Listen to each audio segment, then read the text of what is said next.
энергетычныя кааператывы гэта супольнасць людзей, которые вырашылі разам вырашыць свае праблемы з энергетыкай. Гэта значыць, што мы все разам злучылі свае высілкі, злучылі свае рэсурсы, то бок грошы, час, увагу, працу. Калі яшчэ прасцей паспрабаваць сказаць, мы скінуліся грашыма, мы купілі сабе сваю ўласную крыніцу энергіі, і гэта дазваляе нам сэканоміць, адчуваць сябе ў бяспецы, менш шкоды наносіць навакольнаму асяроддзю. Вы, напэўна, наўрад ці бачылі прыклады энергетычных кааператываў, але калі вы папрасілі б мяне прывесці прыклад, мне в першую чаргу прыходзіць у галаву вельмі класны праект у горадзе Славуціч, гэта Украіна. І яны пабудавалі сонечную станцыю, некалькі сонечных станцый, і такім чынам выконвалі мэты звычайнага кожнага энергетычнага кааператыва. Гэта самастойная крыніца энергіі,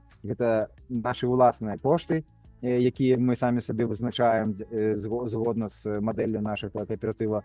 Але калі пачалася вайна, паўнамаштабная вайна Расіі супраць Украіны, менавіта гэтыя станцыі, менавіта крыніца энергіі гэтага энергакааператыва выканала нечаканую функцыю вось у гэтым страшным крызісе, у гэтых перабоях з энергіяй.